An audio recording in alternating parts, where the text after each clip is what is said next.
آپ کے سامنے یہ مسجد اقصیٰ کا جو اسٹرکچر ہے بنانے کا مقصد صرف یہ ہے کہ مسلمانوں کے ذہنوں میں یہ بات آ جائے کہ مسجد اقصیٰ کیا ہے۔ آج ایسا کچھ مسلمانوں کے ساتھ سوشل میڈیا کے ذریعے سے کھیل کھیلا جا رہا ہے کہ یہ گنبد بتا کے مسجد اقصیٰ کہا جاتا ہے، حالانکہ مسجد اقصیٰ کا اطلاق اس پر نہیں ہوتا بلکہ پورے احاطے کو مسجد اقصیٰ کہا جاتا ہے، اور یہ احاطہ کم و بیش 36 ایکڑ پر پھیلا ہوا ہے۔ اب یہ گنبدوں کی کیا حقیقت ہے اور یہ کیا ہے، اس کی لمبی تاریخ ہے کہ یہاں پر سب سے پہلے ہیکل سلیمانی تعمیر ہوا، پھر ایک بخت نصر بادشاہ آیا، اس نے اس کو ڈھا دیا، پھر دوسری مرتبہ ایک دوسرا بادشاہ آیا جس کا نام سائرس اعظم ہے، یہاں پر قبضہ کیا، پھر یہودیوں کو لا کر بسایا، پھر ایک دوسرا بادشاہ ہے جس کا نام ہیرود اعظم ہے، اس نے پھر 2 مرتبہ ہیکل سلیمانی تعمیر کی، پھر اس کے بعد ایک اور بادشاہ آیا، اس نے ہیکل سلیمانی کو پھر مسمار کر دیا 70 عیسوی میں، جس کو ٹائٹس نام سے یاد کیا جاتا ہے۔ اب جب یہ بالکل مسمار ہو گیا تھا، ختم ہو گیا تھا، تو یہ سلسلہ چلتا رہا۔ یہ جو رومی تھے، رومیوں نے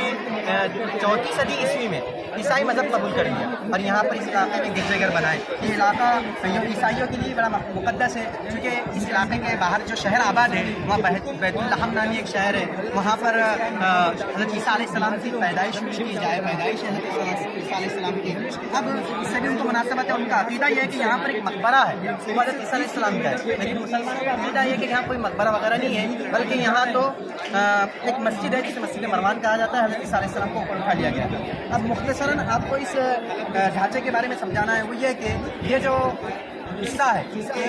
صحرا کہا جاتا ہے اور اس کو مسلمان مسجد اقصیٰ کہتے ہیں۔ وجہ یہ ہے کہنے کی کہ مسلمانوں نے اس کو عبادت کے لیے خاص کر دیا، اس میں مسلمان عبادت کرتے، نماز پڑھتے ہیں۔ اب یہ مسجد اتنی بڑی ہے کہ ایک وقت میں 3 سے 3,500 لوگ آسانی سے نماز اس کے اندر ادا کر سکتے ہیں۔ اب یہ کب تعمیر ہوئی، کون تعمیر کرے؟ عبد الملک بن مروان اور ولید بن مروان کے زمانے میں یہ مسجد تعمیر کی گئی۔ یہ تو صحرا جو ڈیزائن آپ کو نظر آ رہا ہے، یہ ڈیزائن خلافت عثمانیہ میں کیا گیا ہے، خلیفہ عبدالحمید اور عبدالعزیز کے زمانے میں ان لوگوں نے ڈیزائننگ کی ہے، اور یہ ایک ایسی عمارت ہے، ایک ایسا شاہکار ہے جو اپنی مثال آپ رکھتا ہے اسلامی تاریخ کے اعتبار سے۔ اس کا اوپر کا جو گنبد ہے، یہ گنبد اصل لکڑی کا بنا ہوا ہے اور اس پر جو پانی چڑھا ہوا ہے وہ سونے کا پانی چڑھا ہوا ہے۔ اب یہ مسجد بھی اسی زمانے میں تعمیر ہوئی۔ اس کے بعد یہاں پر ایک میوزیم ہے۔ میوزیم کی حقیقت یہ ہے کہ اس میں 10 مسلمان بادشاہوں کے عجائبات رکھے گئے ہیں اور اس میں 600 ایسے قرآنی نسخے جو الگ الگ تحریر میں لکھے گئے ہیں۔ اس کے بعد اس دیوار کا مسئلہ ہے کہ دیوار کے سلسلے میں نے جیسے بتایا کہ 70 عیسوی میں عیسائیوں نے اس کو، یہ جو جنرل آیا تھا رومی ٹائٹس، اس نے پورا تباہ کر دیا تھا، تو یہودیوں کا ماننا ہے کہ تباہ کرنے کے بعد یہ دیوار باقی رہی، یہ دیوار بچی ہوئی رہی، اس لیے وہ یہاں پر آ کر گریہ وزاری کرتے ہیں اور اپنی منتیں مرادیں یہاں پر چٹھیوں کے ذریعے سے لکھتے ہیں۔ اس کے علاوہ جو علاقہ تھا یہ مسلمان کا تھا، یا مسجد آباد تھی، یہاں پر مسلمانوں کی وقت کی جائیدادیں تھیں، ان کم بختوں نے اس پر قبضہ کیا، مسلمانوں کی مسجد کو منہدم کر دیا، جائیدادوں کو اپنے قبضے میں لے لیا اور یہاں پر اپنی عبادت گاہ بنا لی۔ اس دیوار کے متعلق مسلمانوں کا عقیدہ یہ ہے کہ یہاں پر آپ علیہ السلام کا براق باندھا گیا تھا، اسی لیے مسلمانوں کے قبضہ ہونے کے باوجود بھی اس دیوار کو ڈھایا نہیں گیا، منہدم کیا نہیں کیا گیا۔ اب یہ جو آپ احاطہ دیکھ رہے ہیں اس کے اندر اس طرح کے چھوٹے چھوٹے کئی قبے ہیں، کئی گنبدہ ہے۔ ان کا مقصد تو یہ تھا کہ مسلمان اس زمانے میں درس و تدریس اور خانقاہی نظام اس میں چلا سکے۔ اس طرح اور بھی کئی یہ اس باؤنڈری کو کم از کم 14 سے 15 دروازے ہیں، ان میں سے ایک دروازہ جسے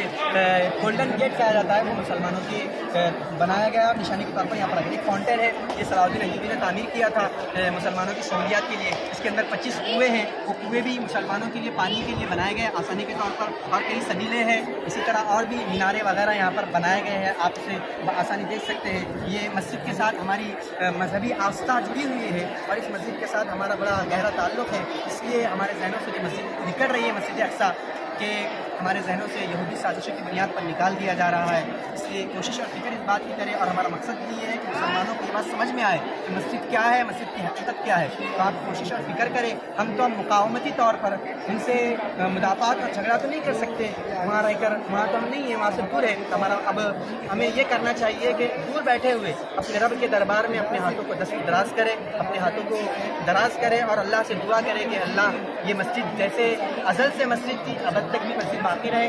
اور کوئی تبدیلی اور تغیر نہ آئے، اور جو صہیونی طاقتیں ہیں ان کے جو ارادے ہیں، انہوں نے جو اسٹرکچر اور ماڈل پیش کیا ہے ہیکل سلیمانی کا، وہ اللہ تعالیٰ کبھی کامیاب اور کامیاب نہ ہوں۔